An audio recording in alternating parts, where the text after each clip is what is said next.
fiction, science fiction, horror, fantasy, crime, LGBT, thriller. You have now entered the House of Mystery with your hosts, Eric Shapiro, David North Martino, John Copenhaver, and Al Warren. Heard on KCAA 106.5 FM Los Angeles, 102.3 FM Riverside, and 105.0 AM Palm Springs. The New York Times best-selling author Mark Ebner. He's an award-winning investigative journalist, and he's covered all aspects of celebrity and crime culture, and you probably know him from Hollywood Interrupted. Thanks for being on the show today, Mark. Hey, well, thank you, Al. I think we've hit our sweet spot here. It's true crime all the time, and I will add, we couldn't have landed on a better time for it, so I wish us both success. Yeah. Well, certainly been good so far. Yeah. Yeah. Hey, well, you see what's happening with, American, the OJ series, a lot of these shows are getting play that, unimaginable play. I mean, who thought the People versus O.J. Simpson after all these years, when we all know how it all ends, so to speak, is, capturing audiences all around the world. It's fantastic. Yeah, and it's quite a surprise. I think that a combination also of that making of a murderer too on Netflix. Right. I mean, it's just crazy how people are. It surprises me sometimes because they're shocked about how the legal system actually works. Well, yeah, and what a learning curve for me. I think to the point, Poison Candy. I did that with the assistant state attorney down there in Palm Beach County, Florida, Elizabeth Parker. And when that story hit my desk via my agent, I said, oh yeah, I want to do this one. I mean, this is just, first of all, it took place in Florida. And Florida is the gift that keeps giving when it comes to these wacky true crime stories. And this one definitely takes the cake. No question about it. Here you have, and I like I said, when we were pre-interviewing here before we started taping this show, I don't want to dance around certain issues. This is about Dalia Dippolito, okay? Mm-hmm. This is a story that begins and ends with sex. This woman, I did a Crime Watch Daily, that syndicated show, and they said that her intended victim, Mike Dippolito, who soon became her husband, and she plotted to kill him. He said that they met on a dating website. Well, that's not exactly true. She was an escort. She's a casualty of her own profession. My feelings on prostitution notwithstanding, what I can say is that everything, and I repeat, everything about her, begins and ends with sex. Sex was what she used to get what she wanted, and she really honed that craft quite well, I gotta say. And, we see how it wound up. Yeah. It's, I'm ready to go back to Florida for round 2. Well, she actually got him married too, right? So, when she was being his escort, she actually lured him and married him. Oh yeah, absolutely. Well, it was, this is what happened. The guy's fresh out of prison. he did a couple of years on and the guy being Mike Dippolito, he did a couple of years on basically, he was stealing money. That's the only way to say it. The guy had a scheme. He had experience coming up in, he's an ex-drug addict. Very street-savvy kid from Philadelphia. He came to Florida, the boiler room capital of the world, for God's sakes. And he learned from, some of the best, I guess, in terms of how to separate people from their cash. Well, which is ironic because, he didn't meet his match until he met Dalia Dippolito, who did her best to succeed in separating him from all his cash as well. But the thing about him was that, he did 2.5 years. He did his time. He has a restitution clause in his release. The sad and ironic part about his sentencing was, he got out in a short amount of time, but he's doing 30 years, probation, federal pro, where he's restricted to the county of Palm Beach, Florida. Now, that means that while his ex-wife Dalia and the woman who conspired to murder him, as was adjudicated in the court of law, and wound up having her receive pretty near the maximum prison sentence of 20 years. She hasn't spent a day in prison, and she's been living, less than 2 miles away from him in the same town. Like I like to say, she's been suntanning in her mom's backyard with an ankle bracelet on, plotting her next move, or her next victim. Because we're not talking about a normal person here, once again, I'll go back, I'll say she was an escort, but I didn't mean that to besmirch her. I'll leave it to the experts. I spoke to a court-affiliated forensic psychologist down there, when I was working on the book with Elizabeth Parker, who, to her credit, had done all the investigating, to get to the point where she had a slam-dunk prosecution on this woman. I talked to this guy, and the first words out of his mouth was, she's a sociopath. So there's the clinical diagnosis. This woman is not of right mind. And she is consequently very, very dangerous. And so why isn't she spending any time in prison? Well, she, here's what happened. She got out on an appeal bond. I guess her mom or relatives put up some property or whatever. She's not, I wouldn't say the woman's, she's really wealthy, but she managed to get an appeal bond, so she was out on appeal, and, which is by law, it wasn't a capital crime. Well, actually, maybe it was. I don't want to misspeak here, but what, as heinous as her crime was, there wasn't a body involved, so I guess they let her out on an appeal bond. So she has all this time, and, what she did was she managed to use whatever ironic celebrity she had to kind of lawyer up, with some cowboys. There was some California, show trial lawyer, who flew into Florida to start representing her, blah, blah, blah. I guess a lot of these lawyers want TV time, if you know what I'm saying. Yeah. And they managed to get her original conviction thrown out on a couple of technicalities, one involving voir dire, jury selection, and the idea that, the defense wasn't allowed to ask certain prospective jurors if any of the pretrial publicity had, affected them or their decision-making process in any way. So there were a lot of screw-ups. Well, guess what? Surprise, it's Florida.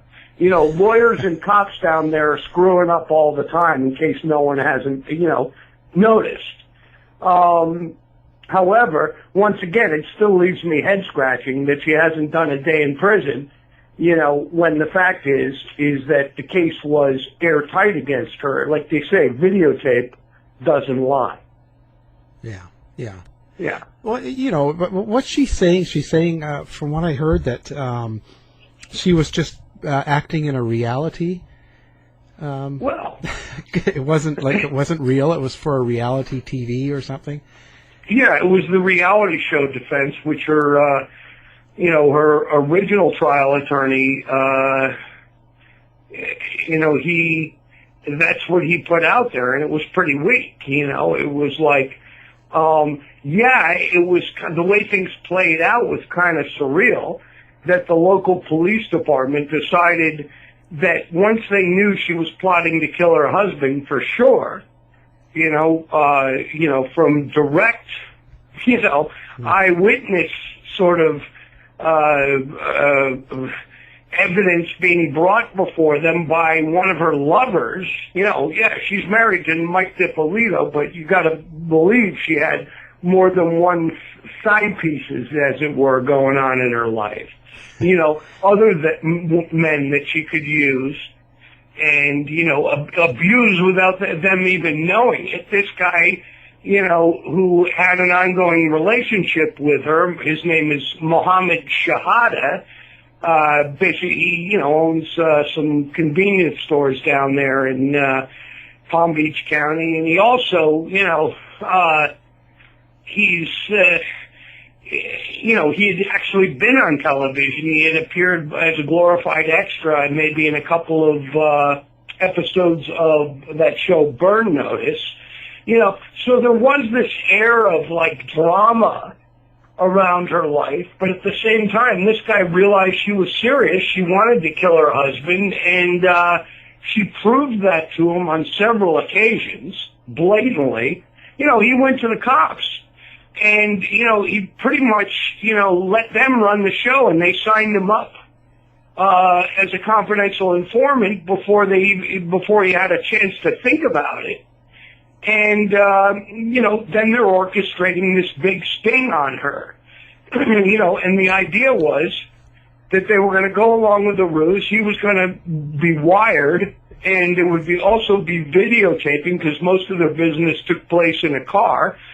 And they were going to collect evidence to the point where the Boynton Beach Police Department took one of their own, an undercover cop by the name of Woody Jean, and had him pose as a hitman and actually have her get on tape her giving money to Mohammed Shahada to hire a hitman and purchase a weapon. They had this already. They could have, they would have had a strong case right there because once money changed hands, with her, stating her objective, that should have been enough. But this is where we get into reality show territory. Boynton Beach police wanted to keep the drama going. They wanted to keep the ruse going because, the argument could be made that they would be strengthening their case. But really what it was they had some PR chick, Stephanie Slater's her name. Unbelievable that she's still employed by the department, the Boynton Beach Police Department in Florida. She's the PIO, the Public Information Officer. She's basically a spokeshole for them, a flack, as it were. She decided to, that since Boynton Beach Police Department had invited the television show Cops to ride along on this extraordinary case, and actually tape the sting operation, which had them eventually setting up a crime scene, supplying a fake hitman, and everything else to the designated date when this murder was supposed to take place. They let the hitman call the shots, and he said, I need you out of the house on this day at this time, and I need a key to your house. I need to be able to get in, blah, blah, blah. on the designated date where this alleged hit was supposed to go down, she cleans the house out of $80,000 worth of jewelry and almost everything that's of value to her, and she goes to the gym. She parks her car. She leaves all that stuff in her car. She gets a phone message from Boynton Beach Police Department Sergeant Ranzie, who's on the fake crime scene that they had set up. And he says, Miss Dippolito, I need to speak to you. She calls him minutes later and she says, what's going on? And, he's saying, listen, there's been an incident. She's like, what happened? What happened? And he says, I need you to come here now. I need you to come home. She comes home to her condominium there in Boynton Beach that she shared with her intended victim, her husband, Michael Dippolito. She comes home, and the place is yellow taped off. There are cops posing as forensic investigators, dusting for fingerprints. They had already gotten Michael Dippolito out of the house. She walks up to Sergeant Ranzie, and she's like, well, and he says, I'm sorry, your husband was shot. Your husband's been killed. And before he gets the word shot and killed out of his mouth, she's breaking down like, one of, if you watch that videotape, it's a thing of wonder. Yeah. In terms of acting. You just don't know whether it's really, really bad or really, really good. And I suppose it depends who's watching. Well, the cops' cameras are watching. They're watching everything. So anyway, the point is that the police department pretty much screwed the pooch on their own credibility by allowing a videotape to go up, videotape that they had collected that was actually evidence. Now, in what planet? I can't, that to me was stupid in and of itself. You don't take evidentiary taped footage and put it up on YouTube just to show off for your police department. This is the whole thing. You're investigating a crime. Well, they did that, and, so in terms of pre-trial publicity, this videotape went viral right away. And so, listen, I have my feelings about what kind of a woman Dalia Dippolito is, but at the same time, if you want to taint a jury pool, that's one way to do it. Yeah. And plus, it was, once it's on Nancy Grace, it's everywhere too, right? Yeah, exactly. Showing it over and over and over and talking about it and stuff. Do you think that's a problem with the whole justice system right now? Well, I think that, listen, I live in Los Angeles. I cover Hollywood and crime and the intersection thereof. And, I've seen more show trials go south than, you can imagine. I mean, you go to OJ.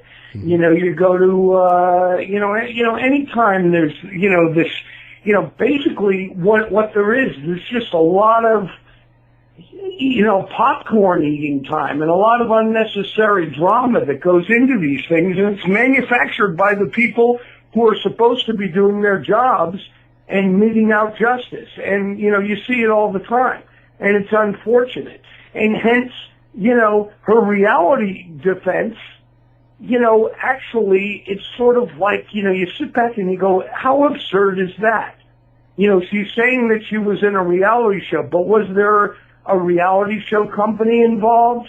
No. Was there, any working scripts or, shoot dates or call sheets or all the things that go into production of these shows? There was none of that. It was all in her imagination, for her to try and say that. That, she didn't mean anything she said or did, and she thought she was being filmed as in a reality show. Well, we've reached a place in history where, sadly, that idea, that absurd sort of defense, doesn't seem that far-fetched. However, in this case, it was. Yeah, it's crazy. Yeah. It's crazy. And do you think she's ever done this sort of thing before? Well, yeah, I mean, there's no question that she's used men, for her own ends.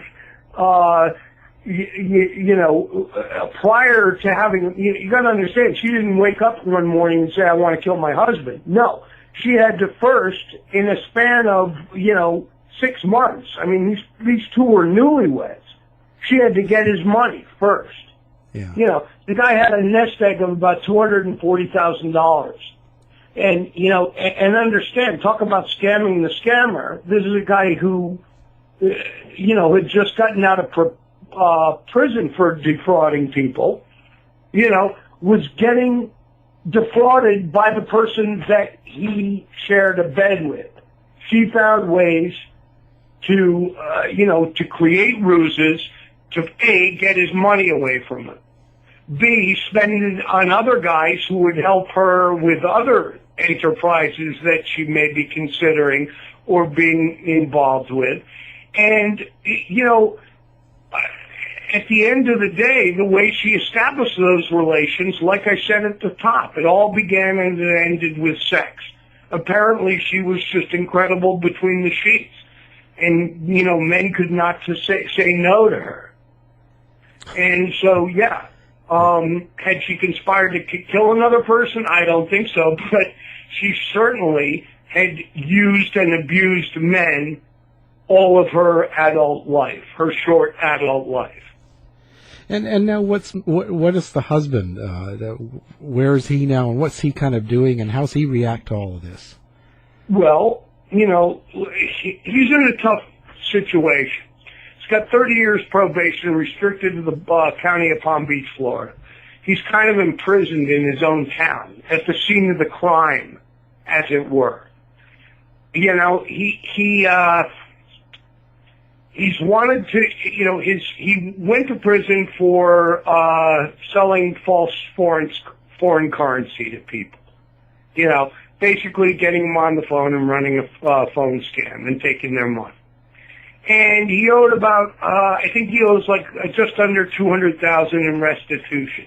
He has been trying to pay that restitution, but unfortunately, the probation people down there and law enforcement, they won't accept his money, unless he proves to them where he got the money from. So in other words, it's a real catch-22 for him, he's hoping to get off probation and be able to expand his horizons and live his life, Listen, here's a guy who, did his time. I understand why and how he became the person that he was when he had to go off to jail. He's no saint, but I'll tell you, his intentions are good. Especially, when he found out that the main source of all his problems in this free world, breathing free air, were coming from his wife. He felt that, justice had been served, that she was out of his life. She was eventually going away for, the better part of 20 years, and he could get on with his. That isn't the case. So how he's doing, it's hard to say, but, I can definitely say I wouldn't want to be in his shoes. No. And I guess, so they have to do a whole new trial again, right? Yeah, and it'll be interesting because there are, I would say more than a few levels of impropriety that can be pointed at by her defense team. But at the end of the day, I think the evidence will out. If they can, sequester a jury, that hasn't been tainted, by the media that we're creating right now, yeah. Then I think, what's going to happen is because the detectives involved managed to accumulate enough evidence for a conviction the first time, I see no reason why they won't be able to do it again. Like Elizabeth Parker says, videotape doesn't lie. And it certainly wasn't lying in this case. Right. And now that the husband testified in the first one, I guess? Yeah, I mean, to the extent that, he took the stand, yeah. And, there's so much stuff, that didn't come out at trial. I mean, you gotta understand, she had allegedly tried to poison him. She had tried to do it herself, I mean, she planted drugs on his vehicle on numerous occasions, allegedly. And I say that with my tongue embedded in my cheek. But you gotta understand, her whole mission was to get her, once she had his money, was to get him out of her life. Whether it meant having him sent back to prison, or her end game was to have him, have him disappeared, have him killed. And she almost succeeded, didn't she? Yeah, oh yeah. And she got actually the name of his place put in her name too, right? Like that. Oh yeah. Yeah, but now that was kind of ridiculous. Yeah, they went to a trust lawyer, I guess, or, someone who could handle the deed transferal, and he was like sitting there thinking to himself, well, I don't understand why, I'll take your $150 to do this deed transfer. But, when he did that, it should have been clear to both of them that even though that the deed is transferred into her name, she can never sell the place, without permission of the original owner, being her husband, Mike. In other words, she may have the deed, she may have a piece of paper, but does she own that house to the extent that she could, sell it or profit from it? No. Not without his signature. He's the original owner, and that's the law in Florida. So that was kind of stupid. Of course, when she got arrested, he was like, I want my house back. He was worried. Well, the truth of the matter is he had nothing to worry about, But, like I said, she was, trying everything, to, steal everything from this guy, including his life.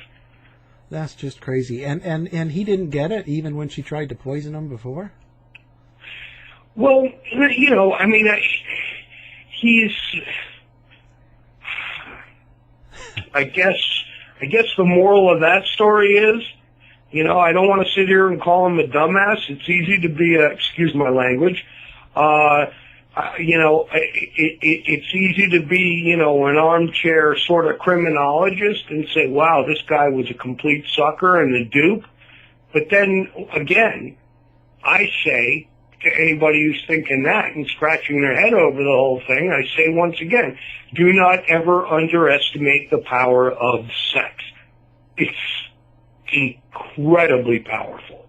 And, that is a career that she had. I mean, if there's anything she studied, she may not know about deed transfers and, and reality TV, but she knows, she knows how to exert power over men to the point of destroying them.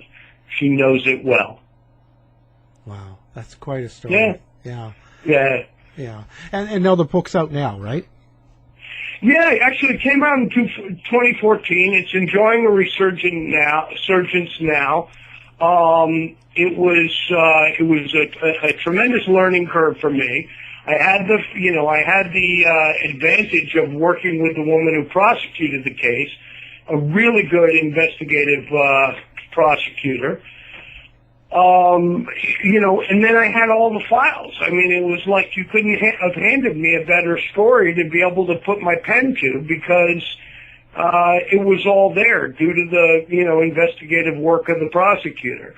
I hope that the book sees further life. I encourage your listeners to pick up a copy. Poison Candy, The Murderous Madam, Dalia Dippolito's Plot to Kill is available on Amazon.com, Amazon.ca, direct from the publisher, Ben Bella Books. You can get that book anywhere.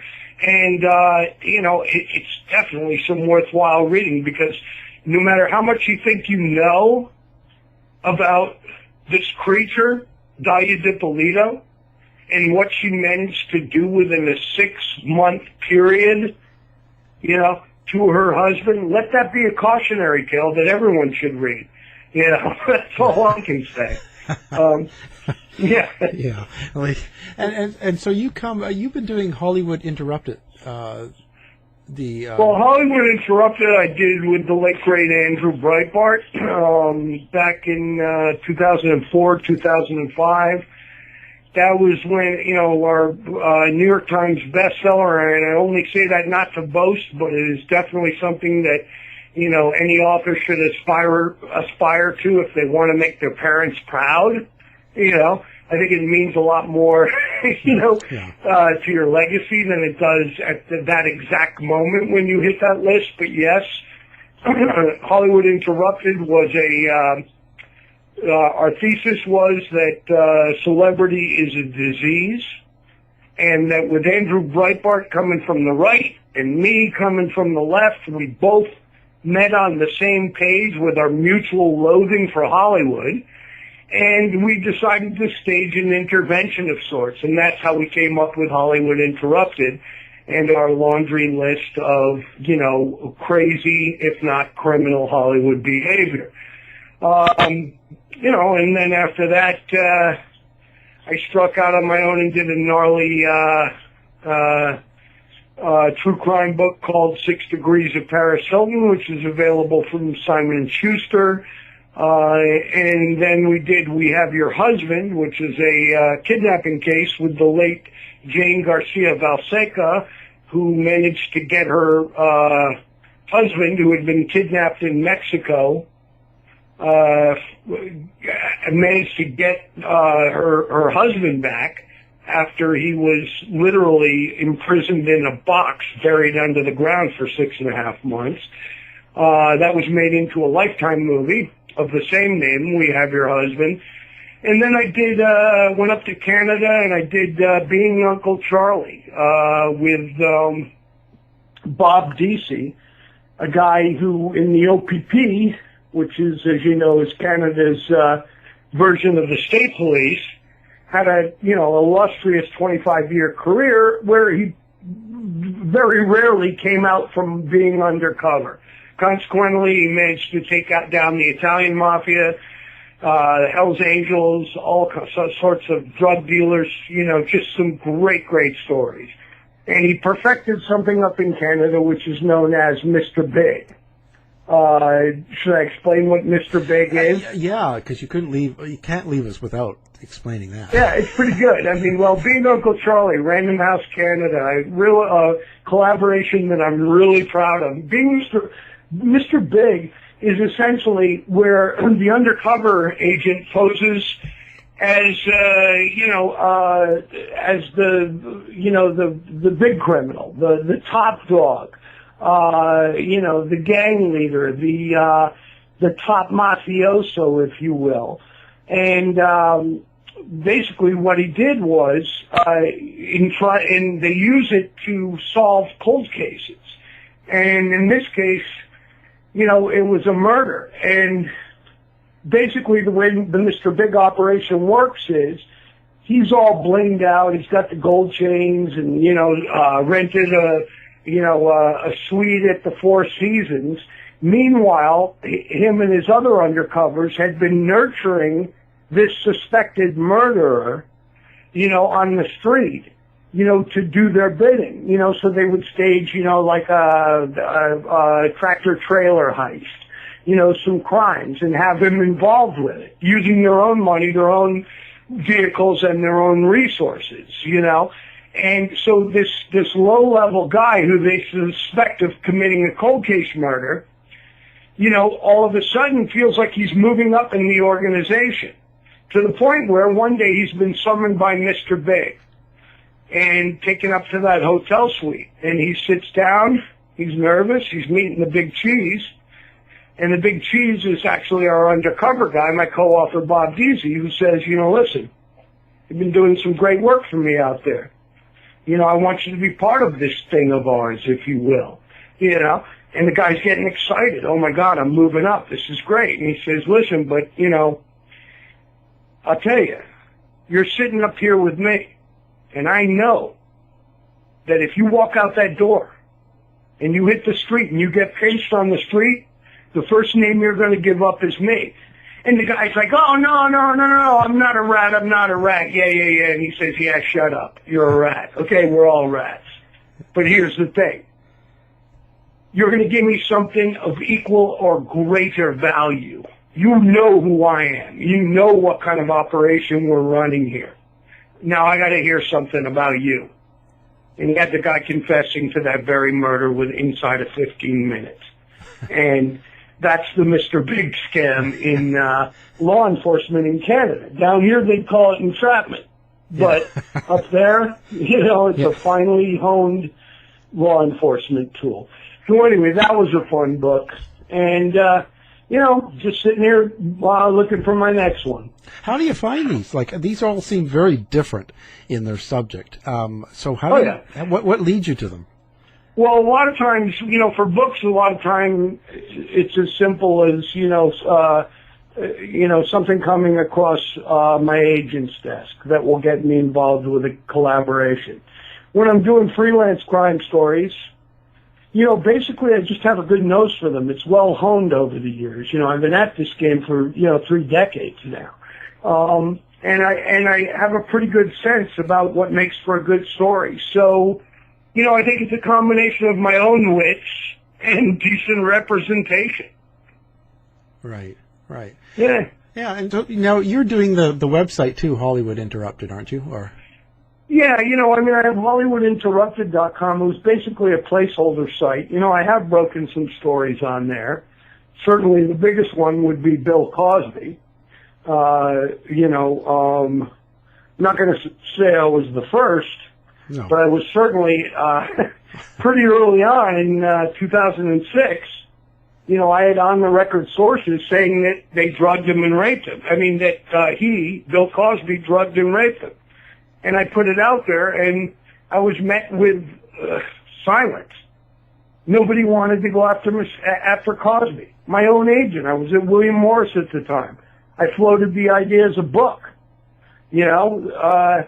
and she started screaming at me. She was like, Ebner, do you realize Bill Cosby's been a client of ours for over 5 decades? And I'm like, so what? I felt like Hannibal Buress must have felt when he just stood there and said on stage, yeah, but he's a rapist. You see what I'm saying? Yeah. So the layers of complicity and protection became the real story.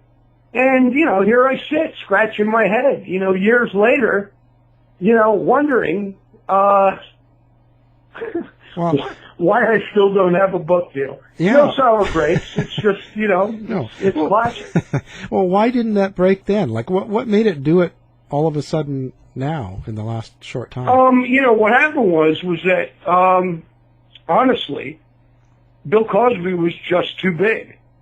I mean, I had heard rumors, but, once I had actual sources, multiple sources, I did what a journalist is supposed to do. I ran with the story. I couldn't find an outlet for it, so I published it myself. Well, here we are in 2016. It was only last year that Daily Beast republished my story under, I warned you about Bill Cosby. So I think I got some juice off that, but, juice is not what I want. Right. If I had my druthers, I sit here, some days scratching my head looking at a spreadsheet of now up over 60 Bill Cosby accusers, all with similar stories. And if I had my druthers, I'd be interviewing all 60 of them. That's how I do my job. However, I don't do my job by just walking out the door and saying I'm going to, travel, all over the country meeting these women. When the fact is I'm a professional, I need to get paid. This is the one story that, somehow got away. And to try and figure out why is, it doesn't speak well for my profession now, does it? No. No. Yeah. What do you think about that then, as a profession and as journalism and media in general nowadays, they take a lot of flack. What's your opinion? Well, I have, I sit here, just before we started the show, I was, entertaining a lead that some guy came to me, about a mysterious death of a local porn star, and I was like, wow, that's a juicy story. And and back in the day, I could pick up the phone, I could call Rolling Stone, Playboy, Maxim magazine, any of the glossy, slick magazines, and I'd be bankrolled and, be on a plane the next day and, reporting the story. Well, journalism, as we know, is not what we knew it was. Yeah. That's all I can say. We are deluged by, viral videos, listicles, as they call them, and very, very little in-depth, long-form journalism, and we're suffering for it. I mean, yeah, long-form does exist, but basically it's a vanity section for these websites who realize that, if we're going to succeed, branding is everything, SEO, this, that, and the other thing, and, all of a sudden you have the media mechanism itself dictating how you're supposed to tell a story. And it's just not fun anymore, nor does it pay very well, Yeah. So I'll stick to books, I'll just stick to the super long form as long as that's a viable outlet and see what happens. Yeah, it's crazy.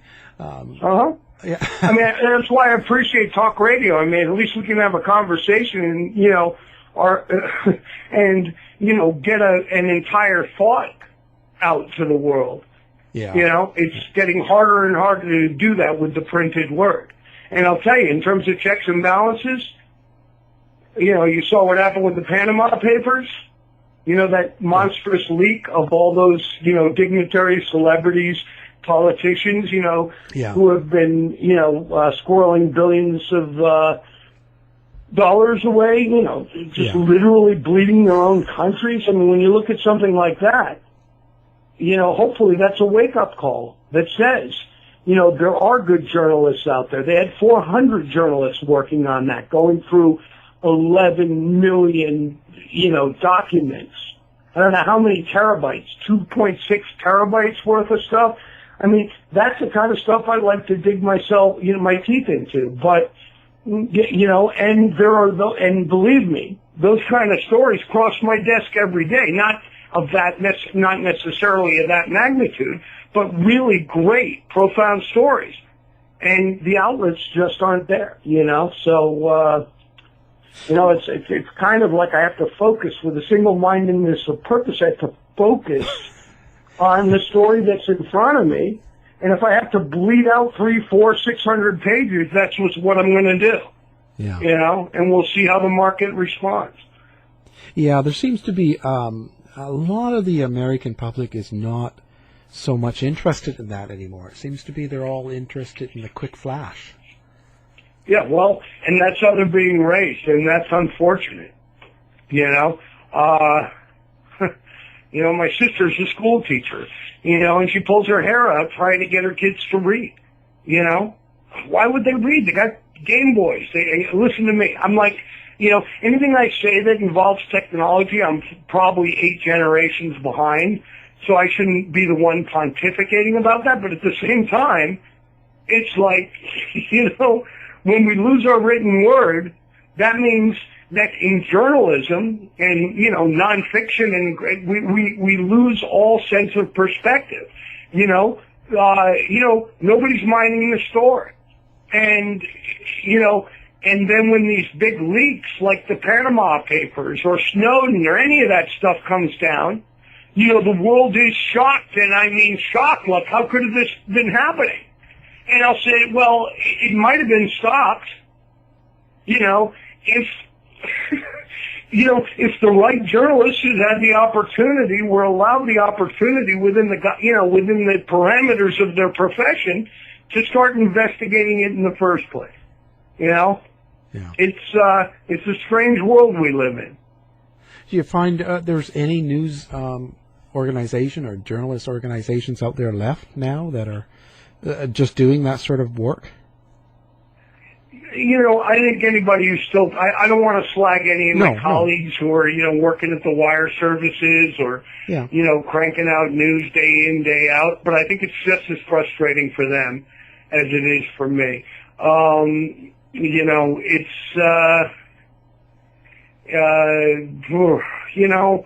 Occasionally we'll see something good in the New Yorker.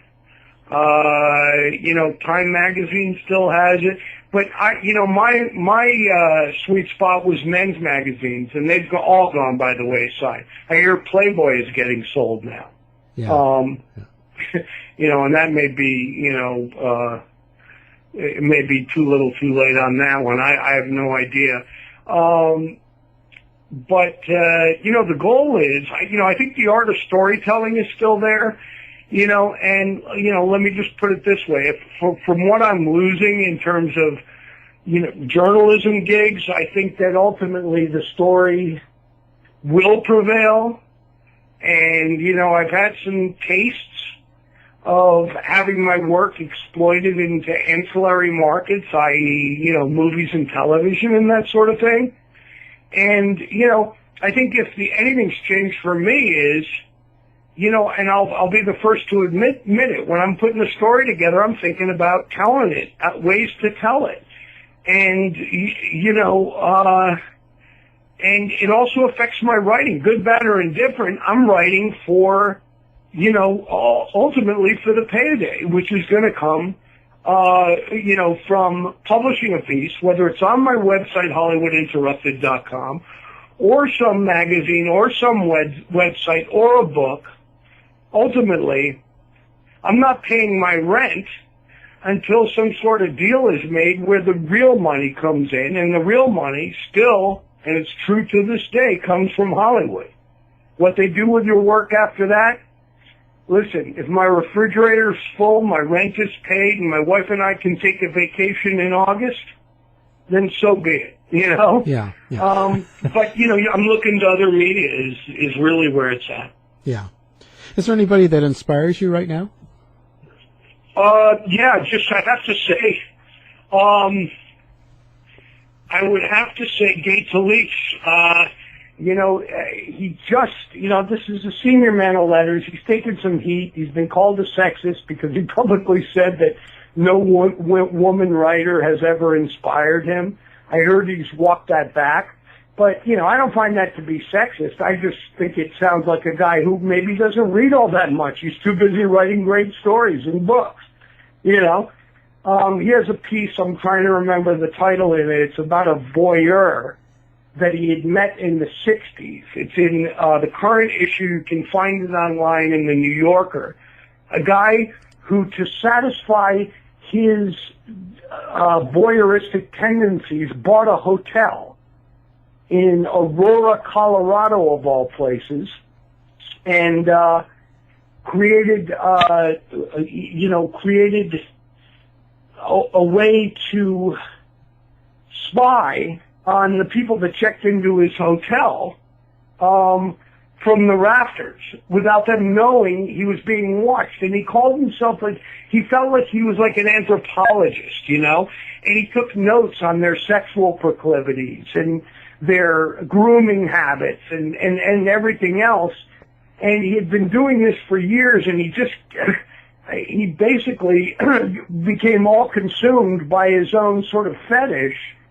And he approached Gay Talese, and he shared with him the volumes of notes that he had taken, and even invited him to visit the hotel. But he wanted anonymity. He didn't want him to mention his name. So Gay Talese waited all these years, and finally, when this guy's like 78 years old, he finally said, you know what, go public. So this story that he'd been sitting on, for decades is finally out. And if I remember the title, I know voyeur's in the title. It's a Google search away. It would be Gay Talese, Talese, voyeur, and New Yorker, and that story will come up, and you say goodbye to your afternoon, because I've just sent you down the rabbit hole of some really good reading. Well, we'll look for that. So, any idea what's coming up next for you, or you just haven't decided? Well, I've been working on a couple of projects. I can't discuss them yet until they go to the marketplace. And, so I've been working on 2 potential book projects. I've been working on a crime show, which I wish I could talk about right now. But, the network has to give us an air date. They gave us a budget. It's a crime show. It's a lot of fun. It would be on one of the cable networks. Functioning as a consulting producer. And it really ties in with America's current fascination with a lot of these bygone crimes, i.e., well, if you thought, let's put it this way, if you thought O.J.